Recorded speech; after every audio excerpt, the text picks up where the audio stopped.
Alright, welcome everyone to the JCC Honors Project virtual presentation. My name is Brannan, and I'm going to be showing you my cloud chamber.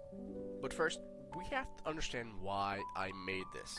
Now, it all started when I talked to people about radiation, and I found that everyone was afraid of it. Like it was some invisible, deadly virus or something. Now, I'm no expert, but I've been handling radioactive materials for over a year now, and I just wanted to set out to prove them wrong. That radiation is not something to be feared, but to be fascinated by. I'm sure you, watching this video, are going to feel the same way.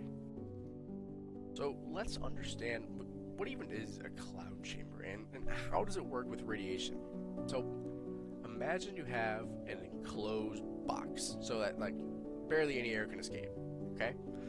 Now make the bottom of that box really cold. So cold, in fact, that the air is turning a little bit frosty, okay? Now, stick your favorite radioactive element in there, and mine's uranium, so I'm gonna stick a little bit of that in there.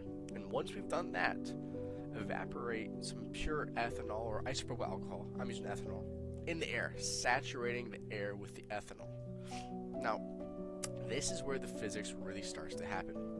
When ethanol evaporates, it flows down to that really cold bottom, and it really wants to condense back into a liquid, but it can't. It's so cold that it just kind of just chills out there near the bottom, and it creates what we call a super saturated layer of ethanol. The air is getting so packed with so much ethanol that really wants to condense, and anything that goes through it is going to be able to condense it. This is where the magic happens. When our piece of uranium decays, radioactively, it lets off a nice particle, and it flies through our layer of ethanol, and it ionizes, and it disturbs it, which condenses the vapors. Now, it makes a nice, pretty white streak where we can visualize where that radiation was. That is how the cloud chamber works. Now I'm going to show you my process for my cloud chamber. First, get a block of dry ice. Cut it in half.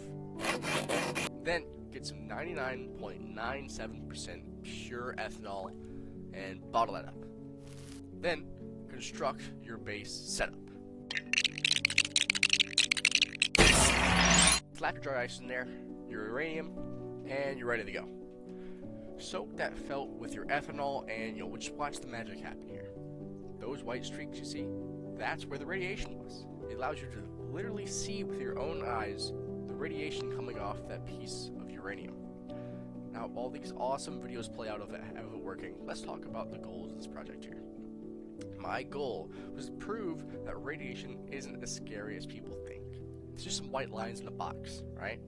But studies show that around 64% of adults are afraid of radiation. It's too high. I want that number down. The only real radiation that can hurt you is an atomic bomb exploding, or you just chucking a piece of uranium into your mouth and keeping it there for a few days. That's about it.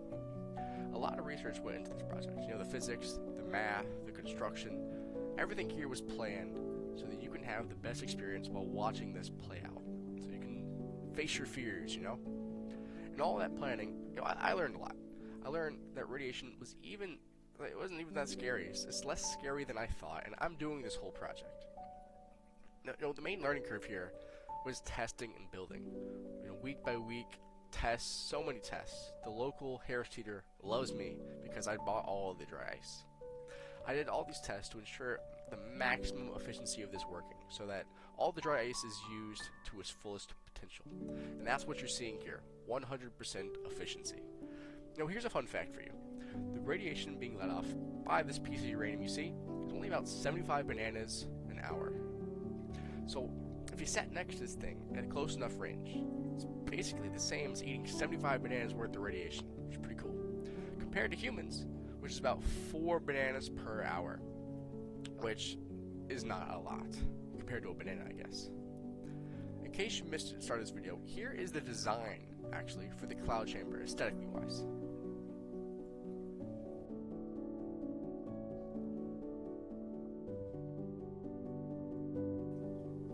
Pretty cool, right? Okay, that is going to wrap up my JCC Honors virtual presentation. Now, I apologize if I sound a bit nasally or sick. I am currently sick, so, yeah. Again, my name is Jeremy Brannan, and I created the Cloud Chamber.